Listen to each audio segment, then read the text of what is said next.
The steel frame UPSC exam का introduction India का administrative heart union public service commission यानी UPSC के halls में धड़कता है। यह इंस्टीट्यूशन इंडिया के ब्यूरोक्रेसी की नींव है जो सबसे इंटेलिजेंट और केपेबल माइंड्स को चुनता है। UPSC exam prestigious civil services का गेटवे है। यह बस एक एग्जाम नहीं है, यह सेल्फ डिस्कवरी, रेजिलियंस और डेडिकेशन का सफर है। नेशन की सेवा करने की चाहत रखने वाले एस्पिरेंट्स इस कठिन रास्ते पर निकलते हैं। उनकी एम्बिशंस एक अरब लोगों की होप्स और ड्रीम्स से जुड़ी होती है। यूपीएससी एग्जाम, जिसे अक्सर मदर ऑफ ऑल एग्जाम्स कहा जाता है, मेरिटोक्रेसी के प्रति इंडिया की कमिटमेंट का प्रमाण है। यह सभी के लिए ओपन है, चाहे उनका बैकग्राउंड, कास्ट या क्रीड कुछ भी हो। जो इंटेलेक्ट और परसिवियरेंस की इस आग में तप कर निकलते हैं, उन्हें पॉलिसीज बनाने, प्रोग्राम्स को इंप्लीमेंट करने और डेमोक्रेसी के पिलर्स को मजबूत बनाने का मौका मिलता है। दांव ऊंचे हैं, कंपटीशन कड़ा है, लेकिन रिवॉर्ड्स टैंजिबल और इंटैंजिबल दोनों बहुत बड़े हैं। यूपीएससी एग्जाम अपने रिगरस सिलेक्शन प्रोसेस के साथ ये सुनिश्चित करता है कि केवल सबसे केपेबल लोग ही नेशन को प्रोग्रेस की ओर ले जाएंगे। ये होप का बीकन है, अपॉर्चुनिटी का सिंबल है और एजुकेशन की पावर का प्रमाण है। ये जर्नी डिमांडिंग होने के बावजूद अल्टीमेटली एक ट्रांसफॉर्मेटिव एक्सपीरियंस है जो करियर्स ही नहीं बल्कि कैरेक्टर को भी आकार देता है।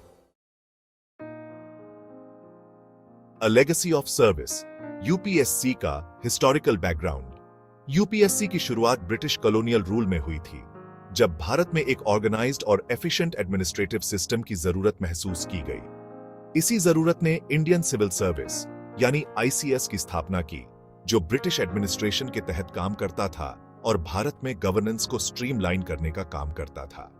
शुरुआत में ब्रिटिश ऑफिसर्स का डोमिनेंस था, लेकिन धीरे धीरे आईसीएस ने इंडियंस के लिए अपने दरवाजे खोल दिए, हालांकि अपॉर्चुनिटीज सीमित थीं।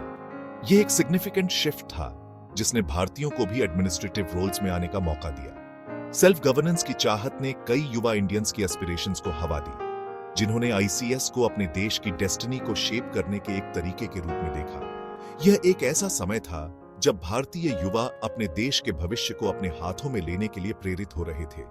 इंडिपेंडेंस के बाद यूपीएससी कॉलोनियल एडमिनिस्ट्रेशन के रेमिनेंट से उभरा, अपनी लेगेसी को इनहेरिट करते हुए और एक नए इंडिपेंडेंट इंडिया की जरूरतों के हिसाब से खुद को ढालते हुए। यह एक ट्रांसफॉर्मेटिव पीरियड था जिसमें यूपीएससी ने अपनी भूमिका को रीडिफाइन किया।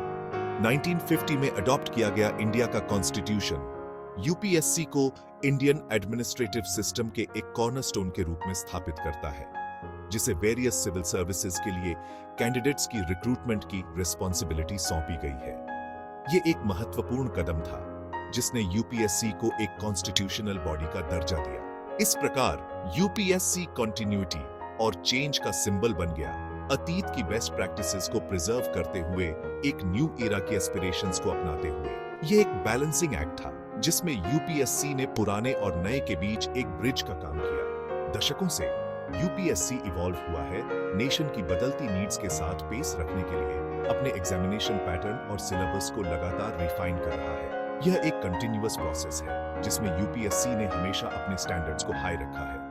पेन एंड पेपर एग्जाम्स के शुरुआती दिनों से लेकर ऑनलाइन असेसमेंट्स के वर्तमान एरा तक यूपीएससी ने टेक्नोलॉजी को अपनाया है, जबकि फेयरनेस, ट्रांसपेरेंसी और मेरिटोक्रेसी के अपने कोर वैल्यूज के प्रति ट्रू रहा है। यह एक रिमार्केबल जर्नी है जिसमें यूपीएससी ने अपने मूल्यों को कभी कॉम्प्रोमाइज नहीं किया। यूपीएससी की एंड्यूरिंग लेगेसी न केवल एक रिक्रूटमेंट बॉडी के रूप में अपनी भूमिका में है, बल्कि इंडिया के एडमिनिस्ट्रेटिव इथोस के गार्डियन के रूप में भी है। यह एक इंस्टीट्यूशन है जिसने समय के साथ खुद को प्रूव किया है और हमेशा देश की सेवा में डेडिकेटेड रहा है।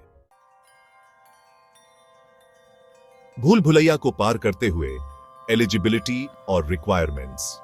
यूपीएससी एग्जाम, जबकि सभी एलिजिबल इंडियन सिटीजन्स के लिए ओपन है, लेकिन कुछ स्पेसिफिक क्राइटेरिया हैं जिन्हें कैंडिडेट्स को पूरा करना होता है। एलिजिबिलिटी रिक्वायरमेंट्स, जो ऑफिशियल नोटिफिकेशन में मेटिकुलसली बताए गए हैं, में age limit, educational qualifications, number of attempts और रिजर्वेशन पॉलिसीज सहित कई पहलुओं को शामिल किया गया है।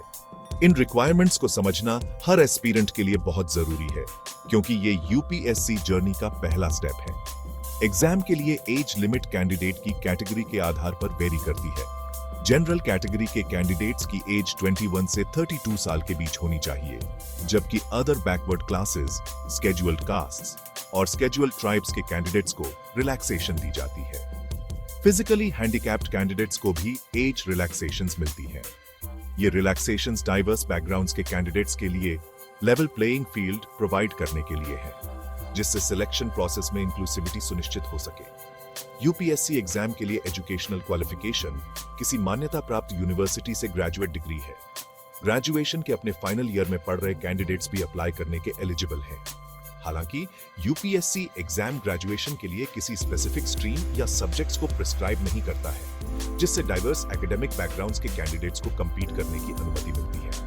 यह फ्लेक्सिबिलिटी किसी पर्टिकुलर फील्ड में कैंडिडेट की स्पेशलाइजेशन के बजाय उसके ओवरऑल एप्टीट्यूड और इंटेलेक्चुअल प्रोग्रेस को असेस करने में यूपीएससी के बिलीफ को रिफ्लेक्ट करता है। यूपीएससी एग्जाम में हर कैटेगरी के कैंडिडेट्स के लिए अनुमत अटेम्प्ट्स की संख्या के बारे में भी स्पेसिफिक रेगुलेशंस हैं। जनरल कैटेगरी के कैंडिडेट्स एग्जाम को मैक्सिमम 6 बार अटेम्प्ट कर सकते हैं, जबकि ओबीसी कैंडिडेट्स के पास 9 अटेम्प्ट्स होते हैं।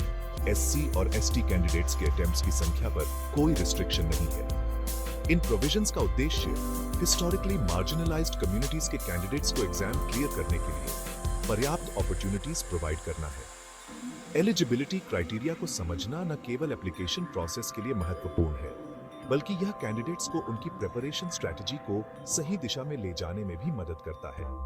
कई बार कैंडिडेट्स एलिजिबिलिटी क्राइटेरिया को सही से समझ नहीं पाते और इससे उनकी मेहनत बेकार हो सकती है। इसलिए यह सलाह दी जाती है कि कैंडिडेट्स एलिजिबिलिटी क्राइटेरिया को ध्यान से पढ़ें और अगर कोई डाउट हो तो मेंटर्स या ऑफिशियल सोर्सेज से कंसल्ट करें। सही एलिजिबिलिटी क्राइटेरिया को समझकर ही कैंडिडेट्स कॉन्फिडेंटली एप्लीकेशन प्रोसेस को कंप्लीट कर सकते हैं और अपनी यूपीएससी जर्नी को एक सही दिशा में ले जा सकते हैं। सही एलिजिबिलिटी क्राइटेरिया को समझना और उसे पूरा करना यूपीएससी एग्जाम की तैयारी का एक महत्वपूर्ण हिस्सा है, जो कैंडिडेट्स को उनके अल्टीमेट गोल की ओर एक कदम और करीब ले जाता है। यूपीएससी एग्जाम की तैयारी एक मैराथन दौड़ने जैसा है, जिसमें अनवेवरिंग डेडिकेशन, स्ट्रेटेजिक प्लानिंग और मेटिकुलस एग्जीक्यूशन की जरूरत होती है। यह एक लंबी और कठिन यात्रा है, जिसमें धैर्य और निरंतरता की आवश्यकता होती है। विभिन्न सब्जेक्ट्स को कवर करने वाला वास्ट सिलेबस डॉन्टिंग लग सकता है, लेकिन एक स्ट्रक्चर्ड अप्रोच और डिसिप्लिन्ड स्टडी प्लान के साथ सफलता आपके हाथ में है। एक अच्छी योजना न केवल आपके समय का सही उपयोग करती है, बल्कि आपको मानसिक रूप से भी तैयार करती है। मूल मंत्र है एग्जाम पैटर्न को समझना, अपनी स्ट्रेंथ्स और वीकनेसेस को आइडेंटिफाई करना और एक पर्सनलाइज्ड स्टडी प्लान बनाना जो आपके टाइम और एफर्ट को ऑप्टिमाइज करे। यह योजना आपको सही दिशा में मार्गदर्शन करेगी और आपकी तैयारी को और भी प्रभावी बनाएगी। यूपीएससी एग्जाम 3 स्टेजेस में होता है: प्रिलिमिनरी एग्जामिनेशन या प्रीलिम्स, मेन एग्जामिनेशन या मेंस और पर्सनालिटी टेस्ट, जिसे इंटरव्यू भी कहा जाता है। हर स्टेज की अपनी यूनिक चैलेंजेस और रिक्वायरमेंट्स होती हैं। प्रीलिम्स एक स्क्रीनिंग टेस्ट है जिसमें 2 ऑब्जेक्टिव टाइप पेपर्स होते हैं, जनरल स्टडीज पेपर 1 और जनरल स्टडीज पेपर 2, जिसे CS एटिक भी कहा जाता है। यह स्टेज कैंडिडेट्स की बेसिक नॉलेज और एप्टीट्यूड को टेस्ट करता है। कैंडिडेट्स को मेंस एग्जाम के लिए क्वालिफाई करने के लिए प्रीलिम्स क्लियर करना होता है, जिसमें 9 डिस्क्रिप्टिव टाइप पेपर्स होते हैं, जो कैंडिडेट के इन डेप्थ नॉलेज और एनालिटिकल एबिलिटीज को टेस्ट करते हैं। यह स्टेज आपकी गहरी समझ और विषयों पर पकड़ को परखता है। Final stage, personality test, civil services में करियर के लिए कैंडिडेट की सूटेबिलिटी को असेस करता है। यह स्टेज आपके व्यक्तित्व, कम्युनिकेशन स्किल्स और डिसीजन मेकिंग एबिलिटीज को इवैल्यूएट करता है। यूपीएससी का सिलेबस बहुत वास्ट और डाइवर्स है, जिसमें history, geography, polity, economics, science and technology, environment और करंट अफेयर्स जैसे सब्जेक्ट्स शामिल हैं। यह सिलेबस कैंडिडेट्स की कॉम्प्रिहेंसिव अंडरस्टैंडिंग और मल्टी डिसिप्लिनरी अप्रोच को टेस्ट करता है। कैंडिडेट्स को इन सब्जेक्ट्स में एक मजबूत फाउंडेशन डेवलप करने की जरूरत है और साथ ही साथ करंट इवेंट्स से अपडेटेड रहना होगा। यह फाउंडेशन आपको एग्जाम के हर स्टेज में मदद करेगा। न्यूज़पेपर रीडिंग, मैगजीन सब्सक्रिप्शंस और ऑनलाइन रिसोर्सेज यूपीएससी एस्पिरेंट्स के लिए अनिवार्य टूल्स हैं। ये रिसोर्सेज आपको करंट अफेयर्स और महत्वपूर्ण घटनाओं से अपडेटेड रखते हैं। यूपीएससी की तैयारी के लिए इफेक्टिव टाइम मैनेजमेंट बहुत क्रूशल है। यह आपको अपने स्टडी स्केड्यूल को बैलेंस करने और हर सब्जेक्ट को पर्याप्त अटेंशन देने में मदद करता है। एक रियलिस्टिक स्टडी प्लान बनाना, हर सब्जेक्ट के लिए पर्याप्त टाइम एलोकेट करना और स्केड्यूल को फॉलो करना बहुत जरूरी है। यह प्लान आपको ऑर्गेनाइज्ड रखेगा और आपकी प्रिपरेशन को स्ट्रीमलाइन करेगा। रेगुलर रिविजन्स, मॉक टेस्ट्स और आंसर राइटिंग प्रैक्टिस सफलता के लिए बहुत महत्वपूर्ण है। ये प्रैक्टिसेस आपकी नॉलेज को रीइंफोर्स करते हैं और एग्जाम के प्रेशर को हैंडल करने में मदद करते हैं। किसी रिप्यूटेड कोचिंग इंस्टीट्यूट या ऑनलाइन प्लेटफॉर्म को ज्वाइन करना गाइडेंस और सपोर्ट प्रोवाइड कर सकता है, लेकिन सेल्फ स्टडी यूपीएससी की तैयारी का मेन आधार है।